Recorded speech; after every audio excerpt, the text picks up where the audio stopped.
And exhale, thread the needle. Slide the right arm, top of the arm, down across the chest. Reach as far away from you as you can to broaden the space between the shoulder blades. Then rock the hips back toward the heels like child's pose. You can rest the forehead down or right side of the head down. You can reach the left arm long. 5 deep breaths into the upper back. 1, 2, 3, muscles hug around the shoulders and around the belly. 4, 5. Plant the left palm, come back to tabletop position.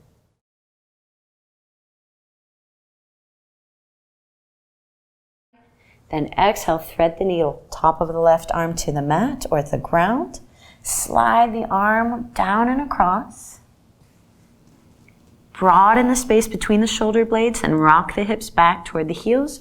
Stretch the right arm long. Rest forehead or left side of the head down against the ground. Take 5 deep breaths. Belly hugs the spine. 2, head stays heavy. 3, muscles hug around the shoulders. 4, right hand pushes into the floor so the hips sink down and back toward the heels. 1 more breath. 5. Come back to tabletop position.